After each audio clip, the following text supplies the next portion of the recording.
మరొక వాక్యంలోకి వెళ్దాం. అపోస్తుల కార్యములు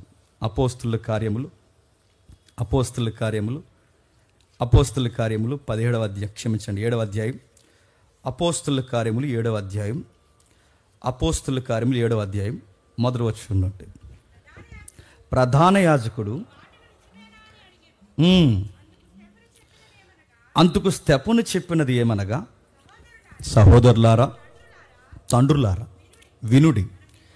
మన పితరుడైన అబ్రహాము ఆనారులో కాపురం ఉండక మునుపు మెస్సొపొతామియాలో ఉన్నప్పుడు మహిమగల దేవుడు అతనికి ప్రత్యక్షమై, నీవు నీ దేశమును స్వజనమును విడిచి బయలుదేరి నేను నీకు చూపింపబో దేశంలోకి రమ్మని అతనితో చెప్పును. సందర్భం మనకు తెలుసు.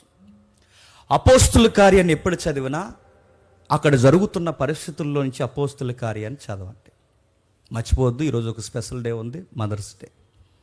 అపోస్తుల కార్యాన్ని ఎప్పుడు చదివినా చరిత్రలోని చదవండి. సమకాలీన రాజకీయాలు ఏం జరుగుతున్నాయో చూడండి. మరొకటి, మత ఉన్మాదం ఎంత ఉక్కుపాదంతో నిలబడిందో ఆ చరిత్రను కూడా మీరు చూడండి. అపోస్తుల కార్యం చదువుతున్నప్పుడు విచిత్ర పరిస్థితుల మధ్య సంఘము పుట్టింది. ఎలాంటి పరిస్థితుల్లో సంఘం పుట్టిందో మనకు తెలుసు. ప్రభు చెప్పాడు, వెళ్ళిపోతూ ఆ 40 రోజులు వాళ్ళతో డిస్కషన్ పెట్టాడుగా. 40 రోజులు అందరితో ఆయన మాట్లాడడం లేదు, కానీ తన క్లోజ్ టీమ్ మెంబర్స్తో మాత్రం మాట్లాడాడు. వాళ్ళకి చాలా జాగ్రత్తలు చెప్పాడు. మీరు ఎక్కడికి పడితే అక్కడ పోవద్దు, ఎవరితో పడితే వాళ్ళతో మాట్లాడుతూ, నేను చెబుతున్న విషయం ఏదైతే ఉందో దాని కొరకు కనిపెట్టండి. నేను కనిపెట్టమని చెప్పింది ఏంటో మీకు తెలుసు. వాగ్దాన సంబంధమైన ఆదరణకర్త మీ మీదకి వస్తాడు. ఆయన వచ్చేంత వరకు మీరు ఎక్కడికి వెళ్ళొద్దు. ఆయన వచ్చిన తర్వాత భూదిగంతాల వరకు మీరు నాకు సాక్షులే. ఇది బిగ్ ప్రాజెక్ట్, మీరు ఎక్కడ కదలొద్దు అన్నాడు. వాళ్ళని అలాంటి పదాలతో, అలాంటి ఆజ్ఞలతో, ఇందాక మనం లాస్ట్ వీక్ అనుకుంటా మనం చదువుకున్న ఏదైతే ఉందో ఆ గ్రేట్ కమిషన్ కమాండ్ ఏదైతే ఉందో అలాంటి ఆజ్ఞ వాళ్ళకి ఇచ్చి వాళ్ళని కూర్చోమని ఎరుసలేములో కూర్చున్నారు, ఎదురు చూస్తున్నారు. అన్నట్టుగానే వాగ్దాన సంబంధమైన పరిశుద్ధాత్ముడు తెర మీదకి వచ్చాడు. రావడం ఏంటి, వాళ్ళని అభిషేకించడం ఏంటి, కొత్త భాషలు మాట్లాడడం ఏంటి. 20 లక్షల మంది వన్ డే అవాక్కైపోయారు, ఆశ్చర్యపోయారు. ఏంటి వీళ్ళు, చదువు లేనివారు, పాండిత్యం లేనివారు, సరిగ్గా చదువుకోలేని వీళ్ళు ఎలా మాట్లాడుతున్నారా, మన మాతృభాషతో వీళ్ళు ఎలా మాట్లాడుతున్నారా, ఇలాంటి విషయాలు వీళ్ళకి ఎలా తెలిసే. ఈ వింత ఏంటని చూసినప్పుడు వాళ్ళ నుంచి వివరణ వచ్చింది. ఆ వివరణ ఏంటంటే, మీరు అనుకున్నట్టు వీళ్ళు మెదడు చెదిరిపోయి మాట్లాడలేదు, మీరు అనుకున్నట్టుగా వీళ్ళేదో మద్యం తాగి మాట్లాడలేదు, మీరు అనుకున్నట్టుగా వీళ్ళేదో పరాక మాటలు మాట్లాడలేదు. వీళ్ళు ఎలాంటి మాటలు మాట్లాడుతున్నారంటే మీరు గుర్తుపెట్టుకోండి, మీ మదర్ టంగ్నే వీళ్ళు మాట్లాడుతున్నారు. మీ మాతృభాష ఏదైతే ఉందో అదే మాట్లాడుతున్నారు. వాళ్ళు మాట్లాడుతుంది ఏం మాట్లాడుతున్నారు, మీ భాష మాకు వచ్చని చెప్పడానికి మాట్లాడలేదు, మాకు కూడా లాంగ్వేజెస్ వచ్చని బిల్డప్ చేయడానికి మాట్లాడలేదు. వాళ్ళు ఏం మాట్లాడుతున్నారు, ఆ భాషా పరిజ్ఞానంలో వారు సువార్తను మాట్లాడుతున్నారు. ఎప్పుడు గుర్తుపెట్టుకోండి, మనకి ఏ లాంగ్వేజ్ వచ్చినా మనకు దేవుడు ఎందుకు ఆ వరాన్ని ఇస్తాడంటే, నువ్వు గాస్పల్ ఏదైతే ఉందో దాన్ని ఇతరులకు చారవేస్తావని నీకు ఆ వరాన్ని ఇచ్చాడు. లింగలింగం అని ఏదైనా భాష వస్తే మనకి ఇస్తాను తిరుగుతాం. మనం నీకు ఎందుకు ఇచ్చాడు అని అడుగుతున్నా. లాంగ్వేజ్ నీకు ఎందుకు ఇచ్చాడు? నీకు హిందీ ఇచ్చాడా, ఇంగ్లీష్ ఇచ్చాడా, తమిళం ఇచ్చాడా, కన్నడం ఇచ్చాడా, ఇంకా ఏ భాషలు ఉన్నాయి ద్రావిడ భాషలో? ఈ మూకుమ్మడి ద్రావిడ భాష నీకు ఏదొచ్చో నాకు తెలియదు. ఆ తెల్లతోళ్ళు ఎవరైతే ఉన్నారో వాళ్ళ భాష వచ్చా, ఏదొచ్చినా, ఏ టాలెంట్ వచ్చినా సువార్త వ్యాప్తి కొరకే మనం దేవుని వరమును ఉపయోగించాలి. వాళ్ళు ఉపయోగించారు. అప్పటికప్పుడే వచ్చిన ఆ వరాన్ని అప్పటికప్పుడే ఉపయోగించారు. వాళ్ళు గొప్ప భాషా పరిజ్ఞాన పండితులుగా, వాళ్ళు ఎక్కడ విద్యను అభ్యసించకపోయినా దేవుడిచ్చిన వరాన్ని బట్టి సువార్త చెప్పడం స్టార్ట్ చేశారు. చెబుతున్నారు. ఒక్కసారి ఆ ప్రసంగానికి, మీకు తెలుసు ఏం జరిగింది అపోస్తుల నేపథ్యం, ఒక్కసారి ఆ ప్రసంగం యొక్క తాకిడికి 3000 మంది మారిపోయారు. ఎంతమంది? 3000 మంది మారారంటే ఏంటది? సంఘానికి రిబ్బన్ కటింగ్ జరిగింది. గుర్తుపెట్టుకోండి, సంఘం ఫామ్ అయింది, రిబ్బన్ కటింగ్ స్టార్ట్ అయిపోయింది. అంటే బహిరంగ సంఘ ప్రవేశం జరిగింది. అంటే అప్పటికే 120 మంది గదిలో ప్రార్థన చేస్తున్నారు. వాళ్ళ గదిలో ప్రార్థన చేస్తుండగా 120 మంది, ఇప్పుడు 3000 మంది. ఈ 3000 120 మంది కలిపి ఒక పెద్ద సంఘముగా ఉద్భవించారు. ఎప్పుడైతే పెద్ద సంఘం ఉద్భవించారో, సంఘం ఉద్భవించిన వెంటనే మనకు తెలుసు ప్రాబ్లమ్స్ ఎక్కువైపోతాయి. అది అపోస్తులు కట్టిన సంఘమైనా లేదా పౌలు కట్టిన సంఘమైనా ఎప్పుడు గుర్తుపెట్టుకోండి, సంఘం అంటే ఆయాసకరమైన పనే, సుఖమే ఉండదు. మళ్ళీ చెప్తున్నాను, అన్నిటికన్నా గొప్ప ఉద్యమం ఏంటి చెప్పినా, గొప్ప కార్యక్రమం ఏంటి చెప్పినా, సువార్థికుడి పనే కడుపులో మధ్య కదలకుండా ఉంటుందండి. బిల్లి గ్రహం గారు లైఫ్లో ఒక నిర్ణయం తీసుకున్నాడు. లైఫ్లో ఎప్పుడు చర్చి పెట్టకూడదు అనుకున్నాడట. లైఫ్లో ఎప్పుడు బిల్లి గ్రహం గారు చర్చి పెట్టలేదు, చర్చి కట్టలేదు, చర్చి కట్టించాడు కానీ ఎప్పుడు తన సొంత సంఘాన్ని పెట్టలేదు. చనిపోయే వరకు 50-60 ఏళ్ళు సువార్త చేసి చచ్చిపోయాడు. ఈ థాట్ నాకు ముందున్నా బాగుంది అనిపిస్తుంది అప్పుడప్పుడు. సంఘం ప్రాబ్లం, ఇబ్బందులు, సమస్యలు. ఎందుకంటే ఇక్కడ పాట ఇవ్వకపోతే కోపం, పిలవకపోతే కోపం, ఆదరించకపోతే కోపం, పొరపాటున వాడు ఏదైనా బిజీగా ఉండిపోతే కోపం. ఒక కోపాలు 2 కోపాలు కదా, ఎన్ని కోపాలు, అన్ని కోపాలు నడుతున్నాను. విచిత్రం ఏంటి చెప్పిన, ఆడాడు గొడవ వేసుకుని దేని మీద కోపం ఇస్తారు చెప్పిన, ఇదొక విచిత్రం. ఆడాడు గొడవ వేసుకుని దీని మీద కోపం ఇచ్చి చివరికి ఎవరిని వాళ్ళు చేస్తారు అనుకుని ఉన్నానుగా చెప్పండి. జేమ్స్ పట్టించుకోకపోతే ఎలా అంటారు, అంతే సింపుల్. నడుతుంది. ఇలాంటివన్నీ ఎదురైతే సంఘంలో ఇలాంటి ఎక్కువైపోవడం ఏంటి, గొడవలు పెట్టుకునే స్థాయికి వచ్చారు. మీకు తెలుసు, నేను చాలాసార్లు వివరించాను. ఎక్కడ గొడవ పెట్టుకున్నారంటే, ఎక్కడన్నా పెట్టుకున్నారని చెప్పుకోవడానికి బాగుంటే బాగుండు. పోయి గొడవ ఎక్కడే పెట్టుకున్నారంటే భోజనాలు కాడ గొడవ పెట్టేసుకున్నారు. గొడవలు ఎన్ని అక్కడ వస్తాయి, ఎక్కడ భోజనాల దగ్గరే. మరి కూర వేయలేదో, సారు వేయలేదో, వాళ్ళ ట్రెండ్లో మరి చపాతీలు వేయలేదు, మరి ఏం వేయలేదు, ఆ పులకాలు ఒకరికి వేసి ఒకరికి వేయలేదు, మరి కర్రీలు ఏంటో నాకు తెలియదు. కానీ మొత్తం మీద సరిగ్గా పరిచర్య చేయలేదంట. భోజనాల దగ్గర గొడవ అంటే ఖచ్చితంగా భోజనాల దగ్గర గొడవ వస్తుంది, రాదా? ఇప్పుడు సంఘాల్లో భోజనాల దగ్గర గొడవలు రావట్లేదా? రావు. ఎవరినైనా వడ్డించమని పెద్ద మనుషులకు ఎవరికైనా ఇచ్చామనుకోండి, ఆ పెద్ద మనుషులు వడ్డించండి, అందరిని జాగ్రత్త చూడండి. మన సంఘ పెద్దలు కాదండో, బయట ఏదైనా సంఘాలకి పెద్దలను అప్పగించి జాగ్రత్తగా అందరికి భోజనాలు పెట్టండి, అందరూ జాగ్రత్తగా తినాలి, మనం ఉంటే తిందాం, లేకపోతే లేకపోతే రైస్ మీద మనం కారం ఉప్పైనా జలుకుని తిందామని ఈ మోటివేషన్లో ఉండాలి పెద్దలు. కానీ కొంతమంది పెద్దలు ఏం చేస్తారు చెప్పిన, వడ్డించేటప్పుడు కూరలు దాచేస్తారు. కూరలు దాచేయడం ఏంటని అడుగుతున్నాను. కూరలు దాచేస్తారు, పెరుగు దాచేస్తారు. ఇంకా చెప్పండి, కోడికి లోపల ఉంటాయి ఇంటర్నల్, చెప్పండి, ఆ లోపల అట్లా మన మాస్ స్లాంగ్ ఉంది చెప్పండి, సాల్తీలు. ఆ సాల్తీలు ఫ్రై చేసి కూడా దాచేస్తారు. సాల్తీలు దాచేయడం పెట్టరు, ఆ సారు దాచేయడం పెట్టరు. ఎందుకు దాచేస్తున్నారా, పెరుగు ఎందుకు దాచేస్తున్నారంటే వాళ్ళ దగ్గర ఒక ఆన్సర్ ఉంటుంది. ఎందుకు దాచేస్తున్నారంటే మన వాళ్ళు వస్తారు, మన వాళ్ళు అక్కడ బ్యాచ్ ఉంటారుగా, ఆ బ్యాచ్ వస్తుంది దాచేస్తారు. ఇలాంటి దరిద్రం పనుల సంఘంలో ఈరోజు జరుగుతున్నాయి. ఆ రోజు ఇచ్చిమించి ఇలాంటిదే, అంటే ఇలానే కాకపోయినా లిటరల్గా ఇలాంటి భోజనాల దగ్గర ప్రాబ్లం వచ్చింది. దేని విషయంలో ప్రాబ్లం వచ్చిందంటే మీరు గమనించండి, అపోస్తుల కార్యం నడిచిన విధానం, వాళ్ళకి లాంగ్వేజ్ విషయంలో కామెంట్ చేసుకునే ప్రాబ్లం వచ్చిందంట. వాళ్ళు ఎవరండి, మన మాతృభాష మాట్లాడతారా? వాళ్ళు ఎవరండి, గ్రీకులండి. వాళ్ళు ఎవరండి, వాళ్ళ లాంగ్వేజ్ ఏంటండి, వాళ్ళ మదర్ టంగ్ ఏంటండి, గ్రీక్ మాట్లాడతారండి. మన మాతృభాష ఏంటండి, ఎబ్రీ అండి. వాళ్ళు ఎవరండి అంటే క్యాస్ట్లు మాట్లాడుకుంటున్నారు ఆ రోజు. మనది ఏ ప్రాంతం అండి, మనం దావీదు పుట్టిన పురం దగ్గర పుట్టినోళ్ళం అండి, మనం యెరూషలేములో పుట్టినోళ్ళం అండి, మనం ఇజ్రాయెల్ దేశంలో పుట్టినోళ్ళం అండి. వాళ్ళు ఎవరండి, వాళ్ళ పేగన ప్రజలు. వాళ్ళు ఎవరు బయట నుంచి వచ్చిన, అన్య ప్రాంతాల నుంచి వచ్చిన వాళ్ళు మనతో మిళితమై కూర్చుంటే వాళ్ళకి భోజనాలు పెడేస్తారా? అయినా ఆ వచ్చిన వాళ్ళందరూ ఎవరండి, విధవరాండ్లు, అంటే భర్త లేనోళ్ళని కూడా కలిపి కూర్చోబెడేస్తారా? బాధ పెట్టేస్తారు. నిజాన్ని గుర్తుపెట్టుకోండి, విధవరాండ్లు అన్నీ కోల్పోయి వస్తారు సంఘానికి. బయట వాళ్ళకి గౌరవం ఉండదు, ఇంట్లో వాళ్ళకి గౌరవం ఉండదు. భర్తను కోల్పోయిన తల్లిని ఎవరిని మీరు చూడండి, వాళ్ళకి ఏమాత్రం సంతోషం బయట వాళ్ళకి దొరకదు. అలాంటి టైంలో ఇసుకుపోయి కుటుంబం వలన, సమాజం వలన ఇసుకుపోయి వాళ్ళకి కాస్త ఏదన్నా ఆనందం దొరికిందంటే అది దేవుని సన్నిధిని సంఘానికి వస్తారు. అక్కడ కూడా మనశ్శాంతి లేకుండా చేస్తే దాని సంఘం అనాలా, సంతానాలు చెప్పండి.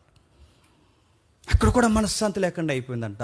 వాళ్ళని చిన్న చూపు చూశారట, విధవరాండ్లను, తమలోని విధవరాండ్లను, పురుషులు లేరని చిన్న చూపు చూశారు. చాలా ప్రాబ్లమ్స్ వచ్చేసాయి. అపోస్తులేమో 24 hours బైబిల్ చదువుకుంటారు. అపోస్తులేమో వాళ్ళు 24 గంటలు పరిశుద్ధాత్మని యొక్క ఉనికిలో, ఆవరణంలో పనిచేస్తారు. అపోస్తులు ఎప్పుడు వాళ్ళ ప్రేయర్ లేపు, బైబిల్ స్టడీ, లేఖనాల వెలుగు, ఈ స్టడీస్లో ఉంటే వాళ్ళకి ఇప్పటికే బిజీగా ఉండి వాళ్ళ ఖాళీ లేకుంటే ఈ కుంపడ గొడవలని తెచ్చి వాళ్ళ చెవిలో ఊదారట. ఎవరి చెవిలో? అపోస్తుల చెవి.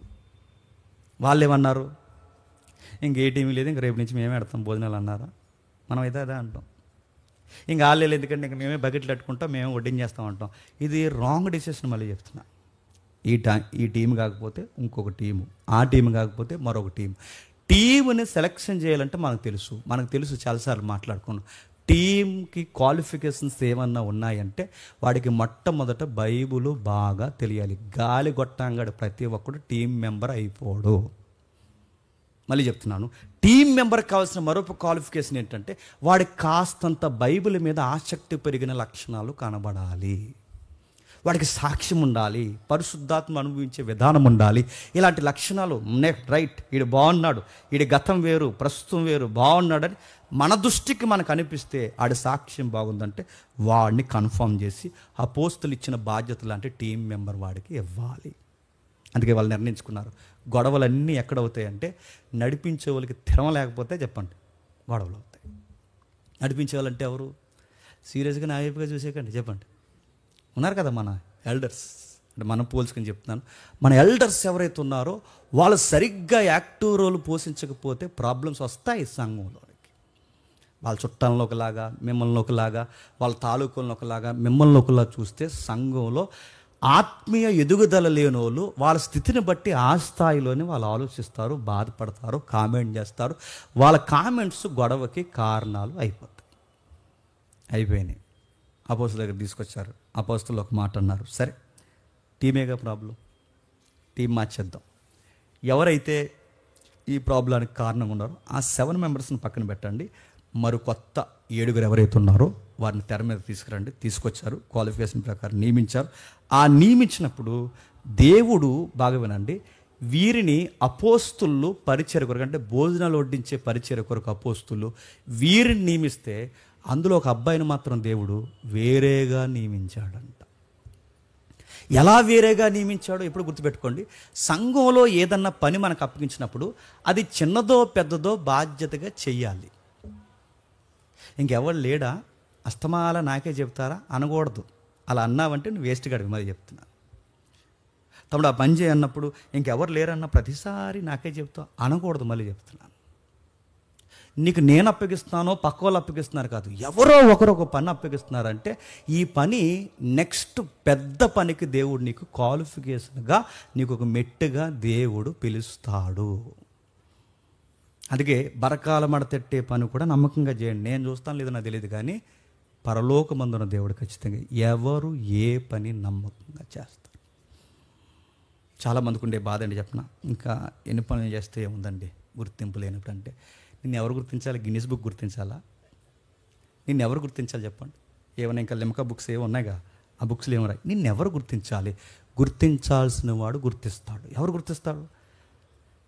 నామకార్థపు జ్ఞాపకార్థపు గ్రంథాల్లో సహకారుల పేరు జాబితాని ఎప్పటికప్పుడే రాసుకుని ఒక చిట్ట ఉంది పరలోకంలో. ఆయన జ్ఞాపకం చేసుకుంటాడు, మనం పట్టించుకున్నా పట్టించుకోకపోయినా. అందుకే జ్ఞాపకం చేసుకున్నాడు కనుకే స్టెఫెను అనే ఆయన్ని తెర మీద తీసుకొచ్చాడు. స్టెఫెను అనే ఆయన్ని తెర మీద తీసుకొచ్చి ఆయన ఏం మాట్లాడుతున్నా చూడండి. స్టెఫెను వచ్చాడట, వచ్చి ఏం జరుగుతుందో చూడండి ఒకసారి. 8వ వచనంలో, స్టెఫెను కృపతోనూ బలముతోనూ నిండినవాడే ప్రజల మధ్య మహత్కార్యములను గొప్ప సూచక్రియలను చేయుచుండెను.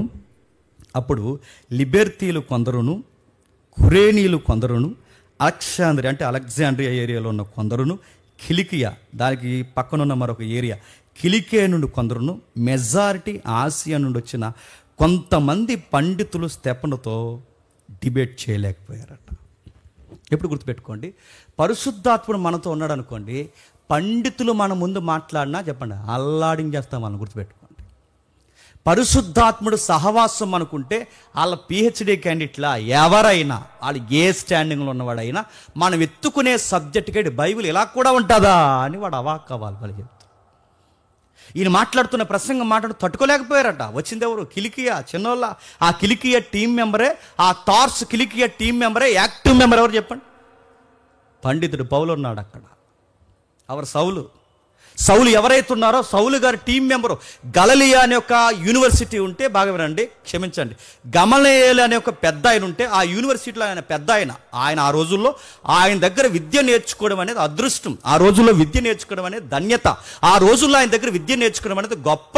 నువ్వు ఎక్కడ చదువుకున్నావంటే నేను గమలీయేలు దగ్గర చదువుకున్నానని చెప్పుకోవడానికి గొప్ప. అలాంటి వందల స్టూడెంట్స్ ఉంటే అందులో యాక్టివ్గా ఉన్న స్టూడెంట్ ఎవరంట? సౌలు. అదే పౌలు. ఆయన చాలా నెంబర్ 1 స్టూడెంట్ అట. ఆ అబ్బాయికి తెలిసినంత ధర్మశాస్త్రం ఏళ్ళ మీద మాట్లాడారు, ధర్మశాస్త్రం అంతే. పాత నిబంధన ఏదన్నా చక్క ఒడి కడతాడు, ఏదన్నా మాట్లాడతాడు. ఆ అబ్బాయికి తెలియని సబ్జెక్ట్ లేదు. ఆ అబ్బాయికి హిస్టరీ తెలుసు, ఆ అబ్బాయికి సైన్స్ తెలుసు. ఎవరైతే సౌలు అనే వ్యక్తి ఉన్నాడో ఆ అబ్బాయికి లాజిక్స్ తెలుసు. ఆ అబ్బాయికి ఎక్కడ ఏ గ్రీక్ లాంగ్వేజ్ మాటలు అన్నీ తెలుసు, మదర్ టంగ్ ఎబ్రీ తెలుసు. ఒక్కటేంటి, ఆ అబ్బాయిని చూస్తుంటే కదిలే జ్ఞానంలో అనిపిస్తాడు. అత్తగాడి పేరు సౌలు, అదే పౌలు. అలాంటి నెంబర్ 1 స్టూడెంట్ అంటే ఆ యూనివర్సిటీలో జాయిన్ అవ్వడమే గొప్ప, అందులో టీం మెంబర్గా ఉండడమే గొప్ప. అలాంటి యాక్టివ్గా ఉన్న టీం మెంబరు సంఘంలో వంటలు వడ్డించేవాడితో వాదించలేకపోయాడంట. చూసారా, సంఘంలో వంటలు వడ్డించే అబ్బాయితో వాదించలేకపోతున్నాడు. ఎందుకు? నువ్వు వాదిస్తున్నది బుక్ నాలెడ్జ్తో వాదిస్తున్నావు, కానీ అక్కడ నిలబడి వాదిస్తున్నవాడు బుక్ నాలెడ్జ్తో లేడు. చెప్పండి, దైవికమైన ఆవేశంతో ఉన్నాడు. అందుకే నిలబడ్డాడు, దులుపు పడేశాడు. ఈ టీం వస్తుందో, ఆ టీం వస్తుందో, ఈ టీం వస్తుందో, ఎన్ని టీంలు వస్తే మొత్తం టీంలు అందరూ కూర్చోండి, మీ అందరూ ఒకవైపు ఉండండి, నేను ఒక్కడిని ఒకవైపు ఉంటాను, నా సబ్జెక్ట్కి ఆన్సర్ చేయండి. చేస్తారా? ఒక్కడు చేయలేకపోయాడు. ఆ రోజు నువ్వైనా కిలికియా మీ టీం నాతో వాదిస్తారా? అలెగ్జాండ్రియా మీ టీం నాతో వాదిస్తారా? ఇంకెవరైతే ఉన్నారో అక్కడ లిబర్టీ ప్రాంతం వచ్చిన మీరు నాతో వాదించగలరా? కురేనీలు మీతో వాదించగలరా? వీళ్ళందరూ ఎవరు? మేధావులు. ఆ రోజుల్లో ఒక్క మేధావు కూడా నిలబడలేకపోయారు. మేధావులందరూ మేధావులు అయిపోయారు.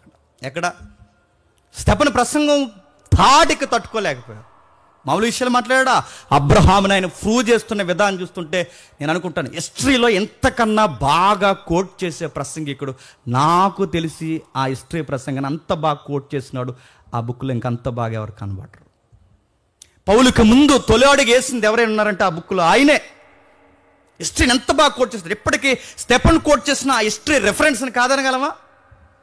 మెసొపొతేమియా అనే పదం చిన్న పదమా?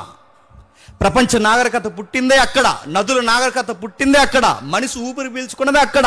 నాగరికత ఏదైతే రాజ్యాంగాలు, ఏవైతే నిబంధనలు, ఒక్కటేంటి సివిల్ కల్చర్ కానీ ట్రెడిషనల్ కల్చర్ కానీ ఒక్కటేంటి, ప్రతి దానికి నాంది పలికింది ఏదైనా ఉందంటే మెసొపొతేమియా నాగరికత. అలాంటి నాగరికతలో మన పితరుడు, మీ పితరుడు, మన తండ్రి, మీ తండ్రి, వాగ్దాన సంబంధమైన వారసుడైన అబ్రహాము పిలువబడింది, పుట్టింది, పెరిగింది అక్కడి నుంచే పిలిచాడని అబ్రహాముని ఎంత రికార్డెడ్గా తన ఎక్స్ప్లెనేషన్ ఇస్తున్నాడు చూడండి.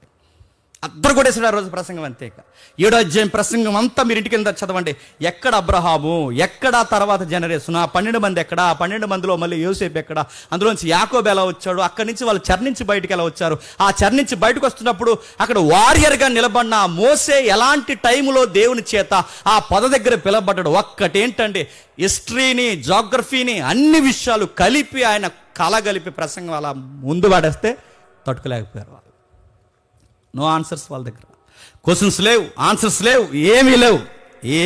ఏం చేస్తాడు చెప్పండి? ఈయన చంపేయాలరా అని డిసైడ్ అవుతారు. అంతే. ఏమీ లేని వాళ్ళు ఏం చేస్తారు? క్వశ్చన్స్కి ఆన్సర్ చెప్పిన వాళ్ళు ఏం చేస్తారు చెప్పండి? చంపేయాలనుకుంటారు. మన హిస్టరీ మాట్లాడుతున్నాం, ఇండాలజీ. ఇండియాలో ఎలా జరిగిందో ఇండాలజీ తెలుసుగా. ఇండాలజీ ఏం జరిగిందో మనకు తెలుసుగా. మిషనరీ రాకముందు ఎలా ఉందో, మిషనరీ వచ్చిన తర్వాత ఎలా ఉందో, మిషనరీస్ రాకముందు అంటే మన రాజమండ్రి చరిత్ర మొదలుకొని, మన రాష్ట్రాల చరిత్ర మొదలుకొని, మన దేశ చరిత్ర వరకు క్రియాశీలకంగా స్వతంత్ర ఉద్యమాల్లో కూడా మన భారతీయుల మధ్య మన స్వజులను ఎంత పోరాట యోధులుగా, విద్యావంతులుగా మిషనరీ వ్యవస్థ మార్చిందో. నెహ్రూను కానీ, రాజ్యాంగకర్త అయిన ఎవరైతే ఉన్నారో అంబేద్కర్ గారు కానీ, ఇలాంటి గొప్ప గొప్ప వాళ్ళందరూ చదువుకున్నది ఇదిగో ఇలాంటి మిషనరీ స్కూల్స్, వాళ్ళు కట్టి పునాదులు వేసిన ఇలాంటి సొసైటీ, క్రిస్టియన్ సొసైటీ వేసిన ఇలాంటి స్కూల్లో చదువుకునే వాళ్ళు గొప్పవారయ్యారని మనం మాట్లాడి బడుగు బలహీన దిగువ స్థాయి వర్గాల వారిని ఎక్కడ కుళ్ళు రాజకీయాలతో, రంపు రాజకీయాలతో, మత ఉద్వేశంతో, మనుషుడికి గౌరవం లేకుండా స్త్రీనిగా, పురుషుడిగా విడదీసి ఎక్కడికెక్కడే నువ్వు ఇదిరా, నేను ఇదిరా, నేను తలకాయరా, నేను భుజంరా, నేను పొట్టరా, నేను కాలురా, రకరకాలు చెప్పి నువ్వు అందులో కూడా లేనోడురా, నువ్వు శూద్రులకే దరిద్రుడు అని చెప్పి రకరకాల ముద్రేసి, ముడ్డుకులు ఆకులు గట్టి, మూతికి చెప్పెట్టి రకరకాలు చేసి ఇలాంటివి చేసినప్పుడు అలాంటి కల్చర్ని మార్చింది ఇదిగో మా క్రైస్తవ మిషనరీలు వచ్చి మార్చారని చెప్పినోళ్ళు వాయిస్ని ఏం చేస్తున్నారు చెప్పండి? చంపేస్తారో చెప్పండి? ఏదోటి చేసేస్తారు, ఏదోటి జరిగిపోతుంది కష్టం. ఎందుకంటే సత్యం మాట్లాడుతున్నప్పుడు ఆన్సర్ లేనప్పుడు వంకర సమాధానం చేసే పని ఏంటంటే చెప్పాలి, తీసేసే పని చేస్తారు. ఏదన్నా నిజాన్ని మాట్లాడినప్పుడు ఎంత పొగరొచ్చేస్తుందో ఆ సోషల్ మీడియాలో ఎంత పొగరగా మాట్లాడతారు. అమ్మని తిడతారు, కుటుంబీకులను తిడతారు, పిల్లల్ని తిడతారు, రకరకాలు తిడతారు. కానీ మన మరియమ్మను మాత్రం అనేయచ్చు. మన మరియమ్మకి శీలమే లేదంటారు, మన తల్లులకి గౌరవాలే లేవంటారు. మనం పొరపాటున ఏదన్నా వాళ్ళ బుక్లోంచి ఒక్క రిఫరెన్స్ కోట్ చేస్తే ఎంత దారుణాలు. చట్టాలు వాళ్ళకే సపోర్ట్, అన్ని వాళ్ళకే సపోర్ట్, అధికారాలు వాళ్ళకే సపోర్ట్, అన్ని సపోర్ట్స్ వాళ్ళకి. ఇలాంటి సపోర్ట్ కలిగిన మెజారిటీ మోక ఏం చేస్తుందంటే చంపేస్తుంది. చంపేసింది స్టెఫెన్ గారు. ఏం చేశారు? చెప్పలేక, కక్కలేక, మింగలేక చివరికి టీం అంతా వచ్చి ఆ అబ్బాయిని గట్టిగా పట్టుకుని పక్కకి తీసుకెళ్ళి ఒక్కడనే చేసి, ఒంటరినే చేసి, టీం మెంబర్స్ 4-5 టీంలు ఒకటైపోయినాయి. ఈ 4-5 టీంలన్నీ ఒకటైపోయి ఆ అబ్బాయిని సమాజంలోకి లాక్కొచ్చి ఆ అబ్బాయిని చూస్తుండగా బట్టలిప్పి మరీ కొట్టేశారంట. ఎవరైతే ఉన్నారో వాళ్ళు కొడుతున్నప్పుడు మళ్ళీ చాలా స్టైల్గా కొడుతున్నారంట. ఎంత స్టైల్గా అంటే ఆ కొడుతున్నప్పుడు పొరపాటున బ్లడ్ కానీ మళ్ళీ వస్త్రాల మీద పడతాదేమో అని ఈ దాడి చేస్తున్న వస్త్రాలకట మళ్ళీ ఒక కాపలాయిని పెట్టారట. ఆ కాపలాయిని ఎవరో కాదు, సౌలు గారంట. నాకు తెలిసి ఆ మనిషి ఎలా తిరుగుంటాడంట ఆ రోజు. అలా కొడతారేంట్రా? ఆ నుదుటి మీద కొట్టు అన్నాడు ఈ మనిషి, అలాంటి ఆ పైన కొట్టు, పెద్ద రాయిలు వాడండిరా అని ఉంటాడు ఆ రోజు. ఆ బట్టల దగ్గర ఇలా కూర్చుని స్టైల్గా తిరిగి కొట్టండి ఏయ్ కొట్టేయండి, ఇలాంటి ఎంజాయ్ చేస్తున్నారు, చావుని ఎంజాయ్ చేస్తున్నారండి వాళ్ళు. అపోస్తులు ఎక్కడో కూర్చుని సంఘంలో వాళ్ళు బాధ చేస్తుంటే బయటకు వచ్చి ఒక్కడు బాధ చేస్తే తట్టుకోలేక బయట ఉన్న ప్రజలు స్టెఫెన్ చంపేస్తారు. అయిపోయింది. సరే, సంఘం ఒక నిర్ణయానికి వచ్చింది, ఇంకేం చేయలేం. ప్లకార్డ్స్ పట్టుకోలేరు, రాజ్యాంగం ముందు నిలబడలేరు, బయటికి వెళ్ళి మాట్లాడలేరు. వాళ్ళకు ఒకటే ఇదే తెలుసు, చావైనా రేవైనా సువార్త చెప్తారు. చావైనా రేవైనా సువార్త చెప్తారు. ఆ సువార్త చెబుతుండగా సమాధి కార్యక్రమం జరిగిపోయింది స్టెఫెన్ది. సమాధి కార్యక్రమం చేసి ఇలా వచ్చిన వెంటనే కొత్త సౌండ్ ఒకటి వినబడిందంట. ఆ కొత్త సౌండ్ ఏంటంటే ఆడోళ్ళని కూడా ఈడ్చుకెళ్ళిపోతున్నారు అని. ఎవడండి ఆడోళ్ళని ఈడ్చుకెళ్ళిపోయేది అంటే ఆయన అదో రకం. చెప్పండి, సౌలు. లేడీస్కి వస్తారు, ఎందుకు సార్ అలా రాంగ్గా హ్యాండిల్ చేస్తారంటే లేడీస్ అయితే అంటాడంట. ఆ మాటే వందనం ఉండదు. కాదు కదా, స్త్రీలని ఎందుకు వచ్చింది? స్త్రీలు అయితే స్త్రీలు కాదు ఇక్కడ, స్త్రీ పురుషులని జెండర్ ఫీలింగ్ దక్కండి. వీళ్ళ క్రిస్టియన్స్ ఉండడానికి చెప్పండి వీళ్ళే. ఏం చేస్తున్నారు చూడండి, 7వ అధ్యాయం దాటి 8వ అధ్యాయంకి వచ్చేసరికి ఆ కాలమందు యెరూషలేములోని సంఘానికి గొప్ప హింస కలుగునంత. ఎందుకు గొప్ప హింస కలుగుతుంది? పైనుంచేమో గవర్నమెంట్ ఇబ్బంది పెడుతుంది, ఇంటర్నల్గానేమో మత పెద్దలు ఇబ్బంది పెడుతున్నారు. ఇంకా ఏం జరుగుతుంది? మతం మూక సరిపోలేదని కొత్తగా ఇదేదో పెద్ద ఉద్యోగంలాగా, జీవనంలాగా, ఇది చేయకపోతే ఇక జీవితం లేదన్నట్టు, నేను పుట్టిందే దీనికన్నట్టు, నేను పుట్టిందే క్రైస్తవుని అతం చేయడానికి పుట్టానన్నట్టు ఆ మనుషులు ఏం చేస్తున్నారు చూడండి. భక్తిగల మనుషులు స్టెఫెను సమాధి చేసి అతను గుచ్చి బహుగా ఏడుస్తున్నారు. ఇంకా కన్నీరులో ఉంది, సమాధిలో ఉంది. ఆ సమాధి పొడి కూడా ఇంకా తడి కూడా ఇంకా పొడిగా మారలేదు. ఈ సమాధి ఇంకా ఆరకముందే మళ్ళీ పనికి మాలిన సౌండ్ ఒకటి వినబడింది.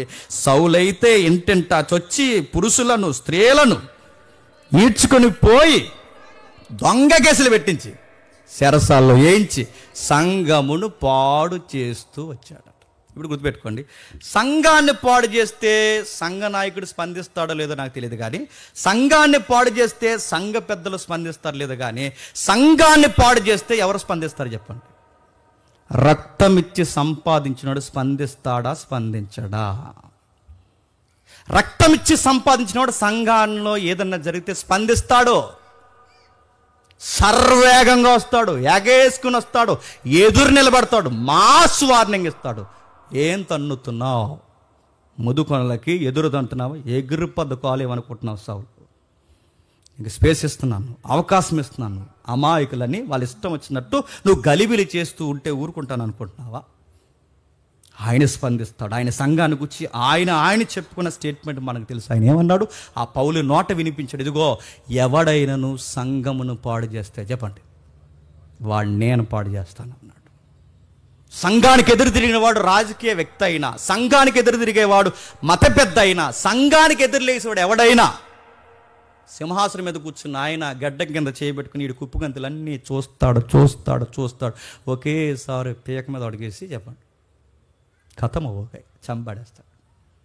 చూస్తాడు 2-3 సార్లు వార్నింగ్ ఇస్తాడు, ఎక్కలేదా ఇంకోసారి వార్నింగ్ ఇస్తాడు, ఇంకా వెళ్ళలేదా, నీకు చివరి రోజు అదే చెప్పండి, ఇక బర్త్డే కార్యక్రమం ఉండవు, ఇంక నెక్స్ట్ బర్త్డే ఉండవు చెప్పండి, నీకు వెంటనే దిన కార్యక్రమం రెడీ అయిపోతుంది. అందుకే మీరు ఎవరి మీదైనా కోపమించండి, దేంతోనైనా గొడవ పెట్టుకోండి, ఎక్కడికన్నా ఏదైనా నిర్ణయం తీసుకోండి, కానీ చెప్పండి సంఘానికి మాత్రం గలిబీలు జరిగిస్తే ఆయన స్పందించాడు. ఆయన గుర్రం వేసుకుని వేగంగా వెళ్ళిపోతున్నాడు అనుకుంటా, గుర్రం ఉందో లేదో మొత్తం మీద వేగంగా వెళుతున్నాడు.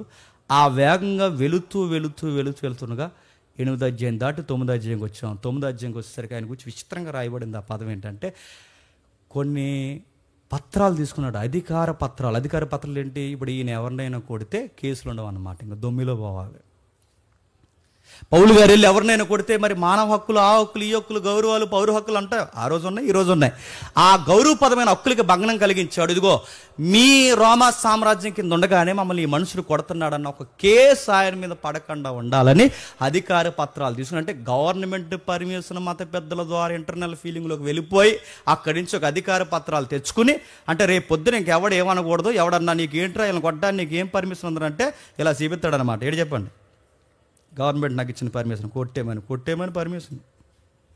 కొట్టేమని పర్మిషన్ లెటర్ తెచ్చుకున్నాడు, చంపేమని పర్మిషన్ లెటర్ తెచ్చుకున్నాడు. యెరూషలేములో ఉన్న సంఘాలను హింసించడం కదండి, అసలు ఇజ్రాయెల్ దేశానికి సంబంధం లేని పక్క దేశానికి వెళ్ళిపోతున్నాడట గుర్రం వేసుకుని. పక్క దేశం అంటే డమస్కస్, సిరియా బయలుదేరి వెళ్ళిపోతున్నాడు. అంటే సిరియా దేశంలో ఉంటే ఈయనకేంటండి, సిరియా ప్రాంతంలో ఉంటే ఈయనకేంటండి, అంటే ఈయన కళ్ళ ముందు క్రైస్తవ్యం పచ్చగా ఉండకూడదు, ఈయన కళ్ళ ముందు క్రైస్తవ్యం పచ్చగా ఉండకూడదు కనుక ఆయన ఏం చేస్తున్నాడంటే అక్కడ కూడా చంపడానికి వెళ్తున్నాడు.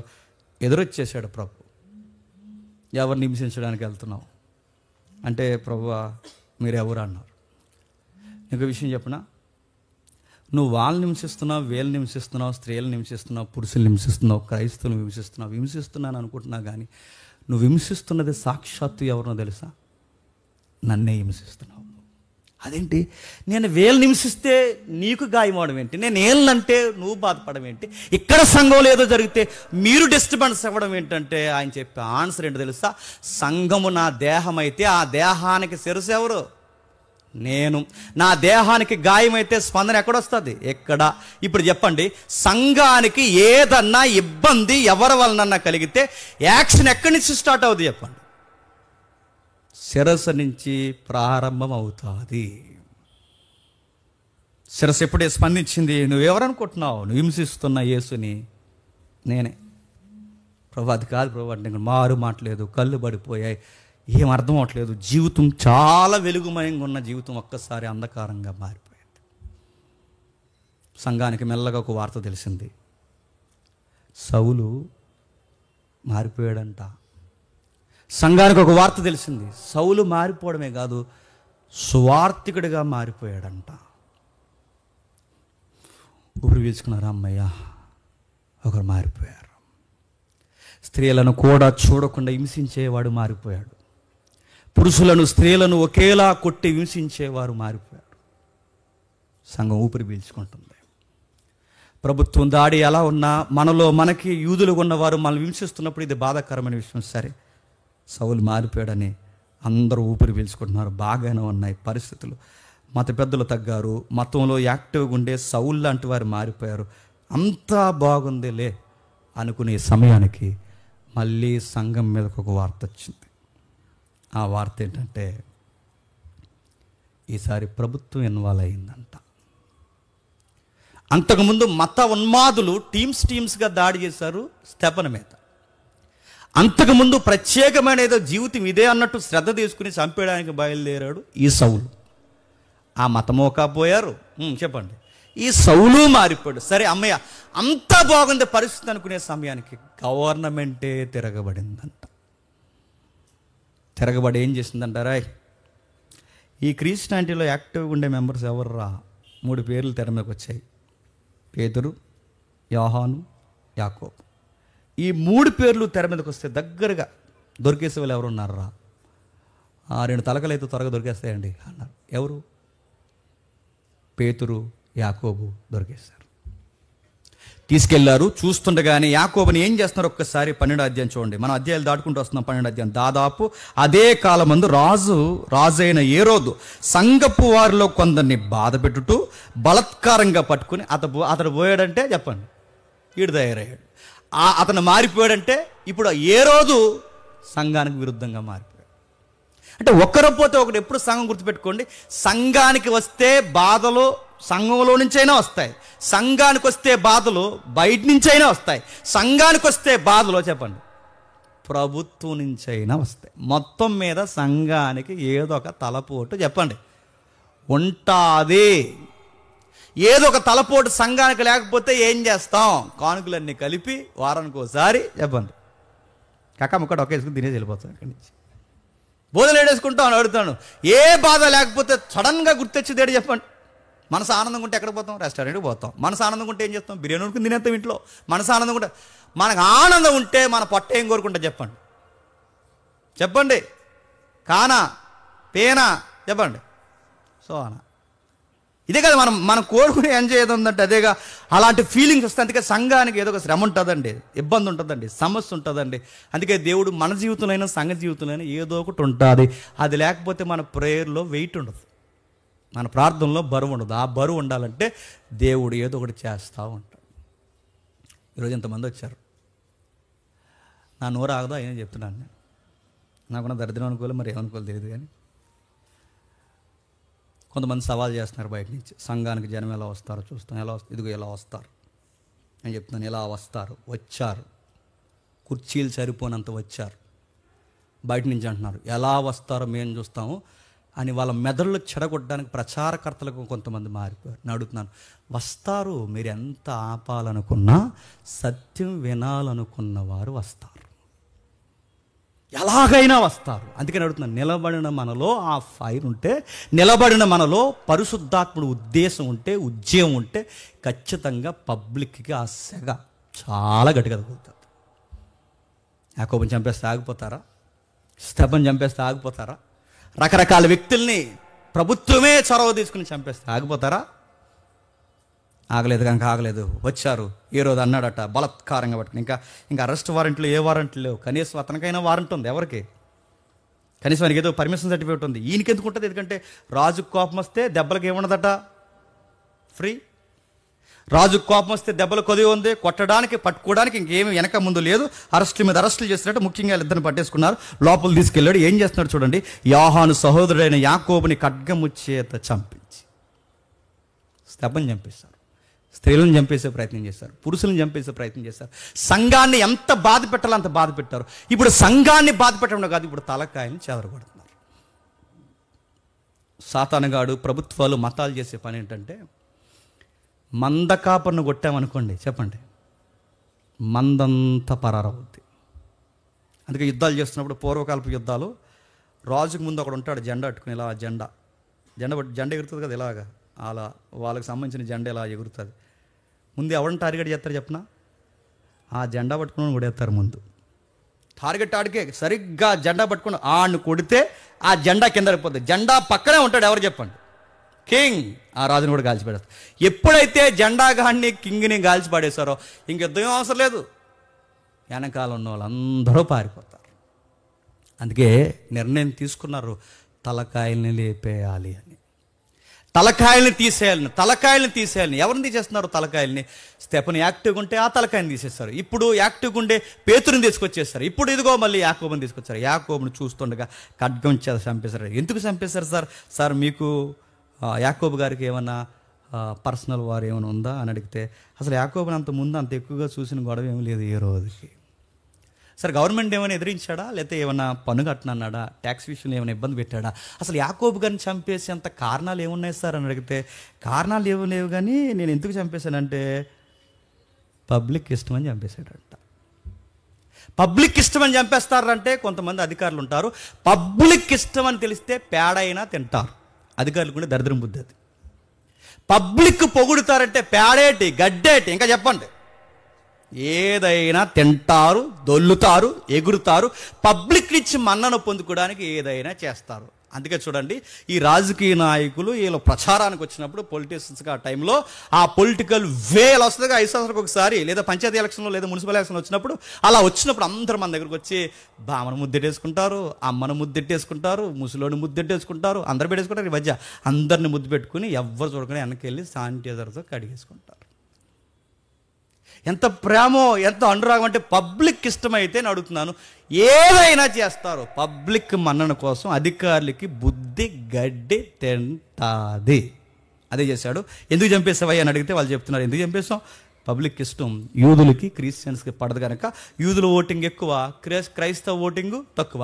మెజారిటీ ఓటింగ్ వీళ్ళు ఉన్నారు కనుక వీళ్ళకి ఇష్టమైన పని చేస్తాను తప్ప వీళ్ళకి ఇష్టమైన పని నేను చేయను కనుక, వీళ్ళని చంపడం ఇష్టం కనుక వీళ్ళ కోరిక కొరకు చెప్పండి యాకోబు గారిని చంపేశారట. యాకోబు గారిని చంపేశారులే, అమ్మయ్య యాకోబు గారు వెళ్ళిపోయారు అనుకునే టైంలో మీరు గమనించండి, నేను ముగిస్తాను. 2వ తలకాయ ఉంది, పెద్ద తలకాయ. ఎవరు? పేతురు గారు. ఇప్పుడు నెక్స్ట్ పేతురు గారిని తీసేద్దాం రెడీగా అలా లోపల పెట్టారంట. ఏదో సంబరానికి ఈ 3 రోజుల్లో గొర్రెపోతు గడ్డేసినట్టు, లేదు ఈ 3 రోజులు దానికి ఏదో మేత ఎడతారుగా, అలా మేత పెట్టినట్టు లోపల అలా ఉంచారంట 3 days. ఎవరిని? పేతురు గారిని. స్తెఫనుని చంపేశారు, చెప్పండి. యాకోబుని చంపేశారు, చెప్పండి. నెక్స్ట్ మళ్ళీ ఫెస్టివల్ వస్తుందంట. ఇప్పుడు ఫెస్టివల్లో అట్రాక్షన్ కార్యక్రమం ఏంటంటే, వాళ్ళందరూ చూస్తుండగా ఆ పండగ వాతావరణంలో ఈయన చంపేయాలనుకున్నారంట. చంపడమే తరువాయి. నెక్స్ట్ చంపుకుంటూ వెళ్ళిపోతారంటే, మృగము ఒక్కసారి రక్తానికి మరిగిన తర్వాత ఇంకా మింగుతూనే ఉంటుందంట రక్తం. అలాగే వీళ్ళు రక్తానికి మరిగినట్టు తయారైపోయారండి. పేతురు గారిని చంపడానికి రెడీ అయిపోతే పేతురు గారు ఏం చేస్తున్నారు? ఇప్పుడు నా ముందు ఇక్కడ ఎవరైతే వాకింగ్ చెప్తున్నారో ఎవరో ముందు చంపేశారనుకోండి, నాకు 3 days టైం ఇచ్చారనుకోండి. నెక్స్ట్ 3 daysలో హైటెక్ బస్ స్టాండ్ గారు జేమ్స్ని వేసేద్దాం అన్నారనుకోండి. ఈ 3 రోజులు నేను ఏం చేద్దాం చెప్పండి?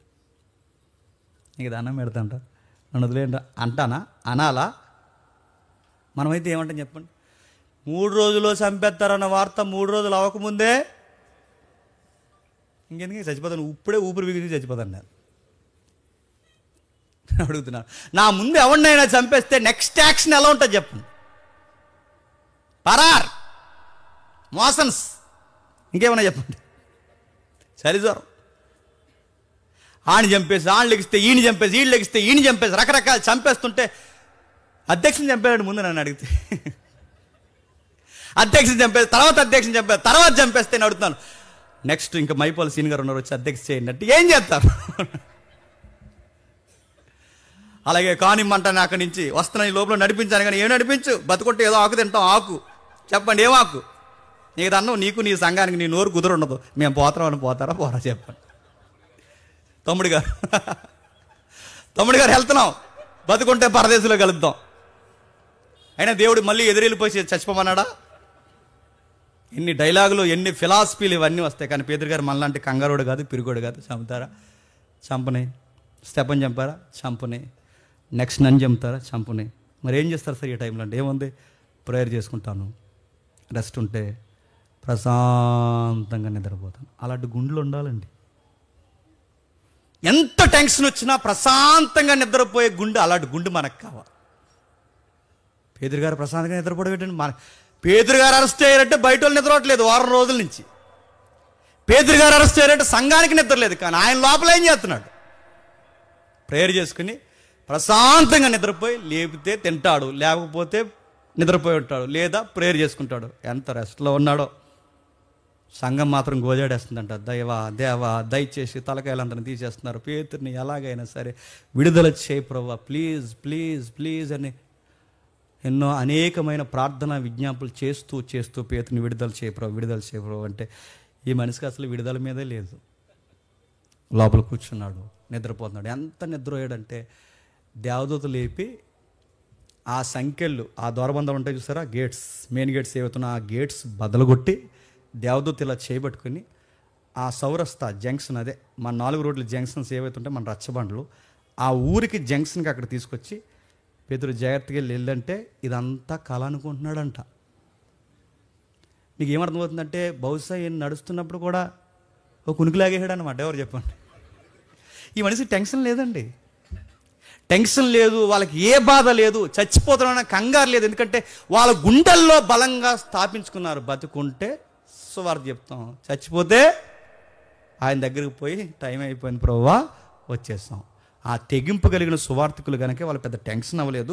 దేవదూత వచ్చి నువ్వు నడుస్తున్నావంటే కళ అనుకుంటున్నాడట. ఆ కళ అనుకునే టైంలో ఇప్పుడు సంఘం ప్రార్థన చేస్తుంది. నేను ముగించేస్తున్నాను. సంఘం ప్రార్థన చేస్తుంది, సంఘం చాలా విజ్ఞాపన చేస్తుంది. ఇప్పుడు ఎక్కడ సంఘం పెట్టినా ఏం చేస్తారు చెప్పండి? అక్కడ ప్రేయర్ జరుగుతుందంటే ఏ రోజు మనుషులు ఎవరైతే ఉన్నారో అక్కడికి వచ్చేస్తారు, మత పెద్దలు ఎవరైతే ఉన్నారో అక్కడికి వచ్చేస్తారు, ఏ రోజు సంబంధించిన పోలీసులైనా వస్తారు, మతానికి సంబంధించిన ఆ స్పెషల్ బాడీ గార్డ్స్ ఎవరైతే ఉన్నారో వాళ్ళైనా వస్తారు. ఎక్కడ ప్రార్థన జరుగుతుందంటే అక్కడ ఆ ఇంటి మీద దాడి జరుగుతుందా జరగదా? ఎవరింటికాడ ప్రార్థన జరుగుతుందంటే ఇంటెంటా చొచ్చి, ఆ పదం ఉందిగా, ఇంటెంటా చొచ్చి. వీళ్ళింట్లో ప్రేయర్ జరిగితే ఇంటోళ్ళని పట్టుకుంటారు, ఇంట్లో ప్రేయర్కి వచ్చిన వాళ్ళని పట్టుకుంటారు. ఇంకెక్కడ స్థలాలు లేవని మీరు ఇంట్లోనే ప్రార్థనలు పెడతారా అని చెప్పి వాళ్ళ పీకల మీద అడుగేసి ఈ రోజుల కన్నా అంతకన్నా ఎక్కువగా చంపారు, ఈ రోజుల కన్నా అంతకన్నా ఎక్కువగా బంధించారు. నేను అడుగుతున్నాను, మన సొంత స్థలం, మన సొంత గృహం, మన సొంత ఇంట్లో ప్రేయర్ పెట్టుకుంటే ఇప్పుడు పెట్టుకుని ఎత్తున్నారా? దానికి 70 పర్మిషన్లు కావాలి. మన సొంత స్థలంలో, మన సొంత కట్టడంలో, మనలో మనం ఇండోర్లో ప్రేయర్ పెట్టుకుంటే పక్కనోడికి సెగ వచ్చేస్తుంటుంది.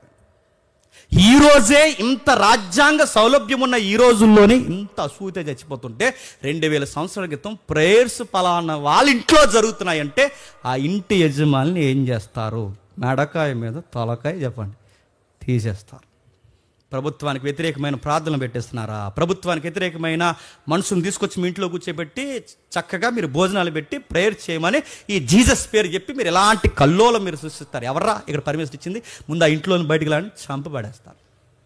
యెరూషలేములో పెట్టలేకపోతున్నారు, సిరియాలో పెట్టలేకపోతున్నారు, ఆ సిరియా రాజధాని దమస్కస్, ఆ దమస్కులో పెట్టలేకపోతున్నారు. ఎక్కడ ప్రేయర్స్కి పర్మిషన్స్ లేవు.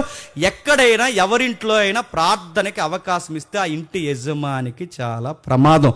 అలాంటి టైంలో గమనించండి, మతమోకలు తిరగబడుతున్నాయి, రాజకీయం తిరగబడుతుంది, అధికారులు తిరగబడుతున్నారు, యూదులు తిరగబడుతున్నారు, అందరూ తిరగబడుతున్నారు. ఎంతమంది తిరగబడుతున్న టైంలో రివైవల్ స్టార్ట్ చేయడానికి ఒక వీర వనిత తెర మీదకి వచ్చిందంట. ఆ వీర వనిత పేరు మార్కు తల్లి మరియా. గుర్తుపెట్టుకో. సమాజం ఇంత పాలిటిక్స్లో, రాజకీయంలో, మతంలో, కుట్రతో, అన్యాయంతో జరిగిపోతున్నప్పుడు ఏ పురుషులు స్పందించాలి లేదో నాకు తెలియదు, కానీ ఆ తల్లి మాత్రం అందట అక్కడ ప్రార్థన పెట్టడం కాదు, ఇక్కడ ప్రార్థన పెట్టడం కాదు, ఎక్కడ ప్రార్థన పెట్టడం, మా ఇంట్లో పెట్టండి ప్రార్థన, ఎవడొస్తాడు నేను చూసుకుంటాను. మా ఇల్లు ఉంది, 2nd ఫ్లోర్ ఉంది, మా ఇల్లు ఉంది, ఇదిగో 2 అంతస్తుల బిల్డింగ్ ఉంది, మా మేడగదిలో పెట్టండి. లేదమ్మా చంపేనేను సార్, ప్రభు కోసం చనిపోయిన కన్నా దానికన్నా ఏముందండి, మా ఇంటిని ఇచ్చేస్తున్నాను, మా ఇంటిని ప్రార్థనా గృహంగా మార్చేయండి, మా ఇంటిని ప్రార్థనా గృహంగా మార్చే. తన ఇంటిని ప్రార్థనా స్థలంగా మార్చింది. ఆ ఇంట్లో కూర్చొనే సంఘం అంతా ఎవరి కోసం ప్రార్థన చేస్తుంది చెప్పండి? ఆ ఇంట్లో కూర్చునే సంఘం అంతా ఆ పేతురు గారి కోసం ప్రార్థన చేస్తుంది. అంటే ప్రార్థన చేయడానికి స్థలం కావాలి. యెరూషలేము మందిరానికి రానివారు, ఎక్కడ బయటికి రానివారు, కానీ ఆ రోజు ప్రార్థన చేసుకోవడానికి సంఘానికి స్థలం ఎవరిచ్చారు చెప్పండి? ఇప్పుడు చెప్పండి, మదర్స్ డేలో మనకి ప్రత్యేకమైన ఆకర్షణీయమైన తల్లి ఎవరో తెలుసా? స్థలం ఇచ్చేసిన, ఇల్లు ఇచ్చేసిన, మళ్ళీ చెప్తున్నాను, ఇల్లు తన ఇంటిని ఇచ్చేసిన ఆ మరియా, మార్కు తల్లి మరియా, ఆమె దేవుని రాజ్యంలో తల్లి. అంటే మరో మాట చెప్తున్నాను ఏమండి, స్థలం ఇచ్చి ఆగిపోయిందా? ఆమె చేసిన పని చెప్పిన స్థలం ఇచ్చే ఆగిపోలేదు. ఒకే ఒక కొడుకు అనుకుంటున్నాను నేను, ఆ ఒక్కగాని ఒక్క కొడుకును కూడా రప్పించి అన్నదట, రైట్ నువ్వు యూనివర్సిటీలో చదువుతావో, ఇంకెక్కడ చదువుతావో, ఎలా చదువుతావో నాకు ఇవన్నీ పక్కన పెట్టి, కానీ నేను ఒక మాట అంటున్నాను, నీ వయస్సుండగా కాస్తంత దేవుడు, భయము, భక్తి అని తిరిగి నిన్ను నుంచి నేను కోరుకునేది తల్లిగా, మదరగా నేను కోరుకునేది ఏదన్నా ఉందంటే ఆ పెద్ద ఆయన వెనకాల పరిచర్యకు పోరా అని చెప్పిందంట. ఏ పెద్ద ఆయన వెనకాల వెళ్ళను మమ్మీ అని అడిగితే, పో ఆ పేతురు వెనకాల పరిచర్యకు పో. పేతురు గారినే చంపేసేలా ఉన్నారు మమ్మీ అంటే, పేతురు గారిని చంపేస్తే పేతురు గారితో పాటు నువ్వు కూడా చచ్చిపో. That is mother's day. మళ్ళీ చెప్తున్నా, ఇలాంటి మదర్స్ దేవుని రాజ్యానికి కావాలి. మా పిల్లలు ఏడాదంతా చదవలేదండి, మా పిల్లలు చదువుకోవట్లేదని టిక్టాక్లో బిజీ అయిపోయారు, మా పిల్లలందరూ ఫేస్బుక్లో ఇన్స్టాగ్రామ్లో బిజీ అయిపోయారు. మార్చి వచ్చేసిందండి, పరీక్షల దగ్గరకు వచ్చే గొప్ప మీ ఉపవాస ప్రార్థనలో మా బిడ్డ కోసం ప్రార్థన చేయండి అంటే నన్ను అని వస్తుంది పరలోకం అనుకుంటున్నారు. ఈడు సంవత్సరం అంతా ఏం చేశాడు? వీడికి సువార్త లేదు, బాధ్యత లేదు, సంఘం లేదు. వీడి కోసం వీడు ఏడాదంతా ఎరగదీస్తే ఆ ఎలగబెట్టిన వ్యవహారానికి ఇప్పుడు అంటే మనం గొప్ప మన కొడుకులు మార్చేసుకుని ఆడి కోసం ప్రార్థన చేయాలి. ఏమని? దేవా, ఈ బిడ్డకి మరి ఆన్సర్ సీటు పరలోకం నుంచి, ఈ బిడ్డ సమాజానికి, సొసైటీస్ ఎలా అవసరం, వీడు నీ రాజ్యానికి గొప్ప యోధుడిగా ఉపయోగపడతాడు. ఎలాగైనా సరే వీడి వివేచన జ్ఞానం ఇంకనూ పెంపొందింపజేసి వాళ్ళు అడగలేని ఆన్సర్లు కూడా వీడు రాసేసేలాగా చెప్పండి. ఇలా చేయాల ప్రేయరు. ఆస్తి ఇచ్చేసింది, ఒక్కగానొక్క వారసునిచ్చింది. వాళ్ళకి డబ్బులు తక్కువ, వాళ్ళకి అధికారాలు తక్కువ, వాళ్ళకి ఏం తక్కువ ఉన్నాయి చెప్పండి? వాళ్ళకి ఏమీ తక్కువ లేదు. ఆస్తి ఇచ్చేయడం ఒక ఎత్తు అయితే రెండు ఏమిస్తుంది చెప్పండి? కొడుకుని ఇచ్చేస్తుంది. చూడండి, కొడుకుని. అందుకే చూడండి, ఆ అబ్బాయి బతుకున్నంత కాలం ఎవరు వెనకాల తిరిగాడు తెలుసా? పేతురు వెనకాల తిరిగాడు, ఇంకా పౌలు వెనకాల తిరిగాడు, ఇంకా సేవలో తిరిగాడు. ఇంకా గొప్ప సంగతి చెప్పనా? మత్తయి సువార్త, లూకా సువార్త, యోహాను సువార్త చదువుకుంటే ఆ 4 సువార్తలు ఒక సువార్త. మార్కు సువార్త ఏలబ్బాయే రాశాడు. ఎక్కడుందా తల్లి? ఒకసారి చూడండి, ముగించేద్దాం. 12 ఇట్లా ఆలోచించుకుని అతడు మార్కును మారు పేరు గల యోహాను తల్లి అయిన మరియ ఇంటికి వచ్చను. డేంజర్ టైంలో తను అవసిస్తుంది చూడండి, డేంజర్ టైంలో తన కొడుకుని ఇస్తుంది చూడండి. సమాజంలో పరిస్థితులు బాలేని టైంలో ఇంటిని, కొడుకుని, అన్నిటినీ ఇచ్చేసి ఆవిడ అంటుందట, తీసుకోండి, నా ఆస్తి తీసుకుంటాడో, నా వారసుని తీసుకుంటారో, సేవకి మీరేం తీసుకుంటారో తీసుకోండి, ఈ సేవకి నా ఆస్తిని, నా కొడుకుని బలిగా ఇచ్చేస్తున్నాను అందంట. ఇప్పుడు చెప్పండి, ఈ మదర్స్ డేలో మీకు ఏ మదర్స్ గుర్తొస్తున్నారో లేదో నాకు తెలియదు, కానీ బైబిల్లో చెప్పండి, ఇలాంటి మదర్స్ మాత్రం గుర్తు రావాలి. ఇలాంటి మదర్స్ మాత్రం గుర్తు రావాలి. చివరికి ఒక ఉదాహరణ చెప్పి నేను ముగిస్తాను. థామస్ అల్వా ఎడిసన్ స్కూల్లో నుంచి పంపించేశారు అబ్బాయిని. థామస్ అల్వా ఎడిసన్ ఏం కనిపెట్టాడు? మొన్న ఒకరు అన్నారు కరెంట్ కనిపెట్టారన్నారు. మెంటలు వచ్చింది ఇంక నాకు. కరెంట్ కనిపెట్టింది ఎవరు? Michael Paradise. బల్బు కనిపెట్టింది ఎవరు? Thomas Alva Edison. Thomas Alva ఎడిసన్కి స్టడీలో చాలా వీక్ అనమాట. బయటికి పంపిస్తారు. బయటికి పంపించేస్తే మీ అబ్బాయి పనికిరాడు, స్టడీస్కి అది ఇక వేస్ట్, మీ వీడి వల్ల మాకు స్కూల్కి బ్యాడ్ నేమ్, తీసుకెళ్ళిపోండి అని పంపించేస్తే అప్పుడు వాళ్ళ మమ్మీ తన ఒడినే బడిగా మార్చి వాడి కొరకు ప్రార్థన చేసి రకరకాల ప్రయత్నాలు చేసి చదువు నేర్పిస్తే ఇప్పుడు మనకి ఎంత వెలుగుని తెచ్చిపెట్టాడు. అప్పుడు ఇంటర్వ్యూలు పెట్టారు. ఆ ఇంటర్వ్యూలు పెట్టినప్పుడు మీకు ఇన్స్పిరేషన్ ఎవరు అని అడిగితే అతగాడు చెప్పిన మాట ఏంటి తెలుసా? మా మమ్మీ లేకపోతే, మా మమ్మీ దేవుని చేతుల్లో పెట్టి ప్రార్థన చేయకపోతే ఈ బల్బు అనే దానికి నేను నాంది చెప్పండి పలకలేను. ఇప్పుడు చెప్పండి, మీ పిల్లలు దేనికోసం చదవాలి చెప్పండి? దేవుని రాజ్యం కోసం చదవాలి. మార్కు తల్లి మరియ తన కొడుకుని దేనికోసం డిజైన్ చేసింది చెప్పండి? పెళ్ళిడికి వచ్చాడు కుర్రాడు, ఎర్రగా బుర్రకున్న పిల్ల ఎక్కడ ఉందని చూసిందా? ఏం చేసిందో తెలుసా? సువార్తలో ఉండరా అని చెప్పింది. ప్రాబ్లమ్స్ వచ్చిన అక్కడ ఉండు, పెద్దోళ్ళు తిట్టినా అక్కడ ఉండు, నేను పేతురు గారు తిట్టినా, పౌలు గారు తిట్టినా, బర్నబా గారు తిట్టినా, ఎవరు తిట్టినా సంఘాన్ని వదులు రావద్దు, కనుక రావద్దు, అక్కడే ఉండు. సేవ చేస్తూ సువార్తలు రాసుకుంటూ, సువార్త రాసుకుంటూ. చరిత్రలో మార్కు పరిస్థితి కూడా పరిచర్యలోనే కరిగిపోయిన కొవ్వొత్తులాగా మారిపోయాడు. ఇప్పుడు చెప్పండి, సంఘం విస్తరించాలంటే, సంఘం నిలబడాలంటే ఇలాంటి మదర్స్ కావాలి. అలాంటి మదర్స్ ఏరు? నేను ఎప్పుడు చెప్పిన జోకే మళ్ళీ చెప్తున్నాను ముగించే ముందు. యావే పెద్దమ్మ మానేసేవే సంఘాన్ని, ఈ సంఘం మానేసి ఆ సంఘానికి వెళ్తున్నావే పెద్దమ్మ అని అడిగితే అత్తమాలు ఏళ్ళు నా వైపు ఎత్తుతున్నాడు, మానేసాను అందంట. ఇంక నీకు ఏలెత్తకూడదు, నీకు ఏలెత్తకూడదు, నిన్ను ఏమనకూడదు, రామ్మ పొలం దేవి అని నిన్నేం చేయాలి చెప్పండి? గద్దిస్తారు, తిడతారు, అంటారు, మార్చుకోమని చెప్తారు. దాని వెనకాల నువ్వు నేర్చుకోవాల్సిన పాఠం ఏంటో తెలుసా? ఎవరిని చూడకుండా ఇదిగో ఈ సంఘానికి నా బిడ్డల్ని ఇస్తాను, నా ప్రేగు బంధాన్ని, నా కడుపు బంధాన్ని, నా కొడుకుల్ని, కూతుర్ని ఇదిగో ఆయన రాజ్య వ్యాప్తి కొరకు నేను ఇచ్చేస్తాను. అలాంటి తల్లులు కావాలి. తల్లుల్లో మరో పొరపాటు ఉంది. పూర్తిగా సేవలో ఉంటేనేమో చదువు ఎగ్గొడతారు, చదువులో పూర్తిగా ఉంటేనేమో సేవ ఎగ్గొడతారు. అది తప్పు. సేవలో పూర్తిగా అడావుడిగా తిరిగి పరీక్షల టైంకి చదవడం మానేసాడు. ఎవడికి అవమానం చెప్పండి? నీ వల్ల దేవునికి అవమానం.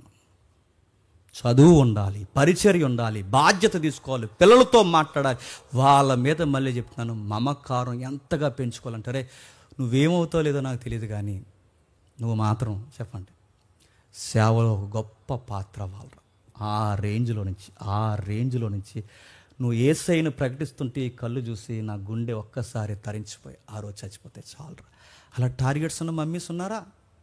అందరూ సంతురు మమ్మీలే ఉన్నారా చెప్పండి? ఆ అందగాడు ఎవరు అనుకుంటున్నారు? ఆ కందిరీగ మా బిడ్డే అని చెప్పుకుంటారు.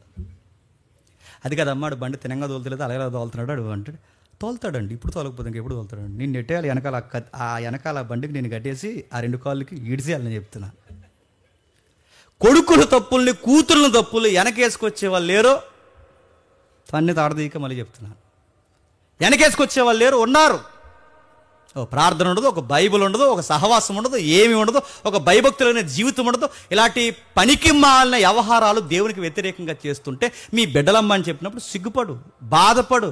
ఇలా ఉంటే దేవునికి బాధాకరమైన బిడ్డగా మారిపోతావరా, నేను ఎలాంటి పరిస్థితుల్లో మేము కన్నావరా అని దేవుని కొరకు ఒక ఉజ్జీవమైన కార్యక్రమానికి నాంది పలకడానికి కొన్ని మాటలు నేర్పించు. ఏమంటావో తెలుసా? ముగిస్తాను, ఒట్టే చెప్తున్నా. ఇంజనీర్ వైపు కనీసం ఐఆర్ఎస్ అన్న అయిపో అన్నారంట. ఐఏఎస్ కానీ, ఐపీఎస్ కానీ, కేటగిరీ ఐఆర్ఎస్ కానీ, ఇంకా ఏమవుతుంది ఎంఆర్ఓ అన్న అయిపోరా అందంట. మీకు ఊరి పేరు చెప్పకూడదు, మళ్ళీ నా మీద క్లెయిమ్ చేస్తారు. ఈ ఏరియాలో వాడు గ్రూప్స్ కొట్టాడు, సంబంధానికి వెళ్ళారు ఆ ఏరియాకి సంబంధానికి వెళ్తే ఆ ఏరియాలో జోకేడు చెప్పిన బాబు ఏం చేస్తున్నాడు అంటే, మెయిన్స్ అయినాయి, రేపు మాకు ఇంటర్వ్యూ ఉంది, ఇంటర్వ్యూకి కూడా వెళ్ళాలి అంటే, తెలుసు కదా ఏరియా, మేము మీటింగ్కి వెళ్ళిన ఏరియా, పేరు చెప్పట్లేదు. ఆ ఏరియాలో జోక్ ఏంటంటే, గ్రూప్స్ కొట్టాడా అంటే, గ్రూపులో ఏమంటారని అడిగితే ఐఏఎస్లు, ఐపీఎస్లు ఉంటారు, ఐఆర్ఎస్లు ఉంటారు అంటే, పని బీఈడీ చేసి మళ్ళీ పోయారా అన్నారంట. వాళ్ళకి మెంటలు వచ్చింది. ఐఆర్ఎస్ ఎక్కడ, ఐపీఎస్ ఎక్కడ, బీఈడీ ఎక్కడ? పని బాబుని బీఈడీ చేసి మళ్ళీ పోయారు అన్నారు. అంటే ఆ ఏరియాలో గొప్పేడు చెప్పిన టీచర్ అయిపోవడమే చెప్పండి కలెక్టర్ కన్నా గొప్ప. నేను మళ్ళీ అడుగుతున్నాను, చదివించండి, నేను చదివించొద్దంటలేదు, గవర్నమెంట్ ఉద్యోగాలు కొట్టించొద్దు, కానీ ఆ స్థాయిలో నుంచి ఆ నోరు ఎవరి కోసం మాట్లాడాలి చెప్పండి? అది గుర్తుపెట్టుకోండి. ఒక ఎస్తేర్ లాగా, ఇంకెవరన్నా చెప్పండి, ఒక యోసేపు లాగా, దానియేలు లాగా, ఇంకెవరన్నారు చెప్పండి, ఐథెన్స్ రాజ్యాంగం ముందు నిలబడిన పౌలు గారు లాగా గొప్ప ప్రసంగాలు మన పిల్లలు మాట్లాడుతున్న నాలెడ్జ్కి పబ్లిక్ మరి చెప్తున్న మూతి మీద చేసుకుని నిలబడి ఇంత సబ్జెక్ట్ని కోట్ చేసి బైబిల్ చెప్తుంటే మనం ఎదిరించలేక ఏమైపోవాలి చెప్పినా, మాకు బాప్టిజాలు ఎప్పుడు ఇస్తారా అని అడగాలి. మన పిల్లలు అందుకే చదవాలి. ఒక బుక్ చదివినా, ఒక న్యూస్ పేపర్ చదివినా, ఏది చదివినా మన పిల్లలు అందుకే చదవాలి. మన ప్రభుని ఆ స్థాయిలోని సెలబ్రేషన్ ఇవ్వాలి. ఇవ్వండి, అప్పుడు పెట్టండి స్టేటస్. ఏమని? మీ తల్లులు కాబట్టి పెట్టండి స్టేటస్. థ్యాంక్ యూ మమ్మీ, ఈరోజు నేను ఈ స్థాయిలో ఉన్నానంటే నీ ప్రార్థన, నీ బైబిల్లోంచి నువ్వు నాకు కోట్ చేసిన రెఫరెన్స్, నువ్వు నన్ను ఎంకరేజ్ చేసిన విధానం, నేను ఈ స్థాయిలో ఉన్నాను కనుక నా వెనకాల ఎంత కన్నీటి ప్రార్థన చేసావు కనుక మనస్ఫూర్తిగా చెబుతున్నాను. చెప్పండి హ్యాపీ మదర్స్ డే మమ్మీ అని చెప్పండి. అప్పుడు చెప్పరు, మమ్మీ మొన్న 500 ఇచ్చావు కనుక నీకు హ్యాపీ మదర్స్ డే అంటే. ఇంకా 500 ఇవ్వకపోతే ఇంక నెక్స్ట్ మదర్స్ డే ఉండదు. ఇలా దొంగ న్యూస్లు కాకుండా తల్లిల్లా చెప్తున్నాను, మరియలు కావాలి, తల్లుల్లా చెప్తున్నాను. నాకు చెల్లి కోట్ చేసింది. ఎవరైతే ఉన్నారో అవ్వమ్మ, ఎవరైతే ఉన్నారో రెబకమ్మ, ఎవరైతే ఉన్నారో శారమ్మ, ఎవరైతే ఉన్నారో దెబోరా, ఎవరైతే ఉన్నారో సిలోమి, ఇంకా ఎవరైతే ఉన్నారో ఇలాంటి తల్లులు ఆ తరంలో వాళ్ళు స్టాండింగ్ తీసుకున్నారు కనుకే దేవుని రాజ్యం చెప్పండి విస్తరించింది. మీరు కూడా తీసుకోండి, మీ పిల్లల్ని అంతిక నిలబెట్టండి. రాజకీయ ఒత్తుళ్ళు ఎన్ని జరిగినా మన ప్రభు అయిన యేసుక్రీస్తు వరకు సాక్ష్యం ఇచ్చే ఒక న్యూ జనరేషన్ ఒకరోజు స్టార్ట్ అవ్వాలి. దేవుడు మిమ్మల్ని దీవించును గాక.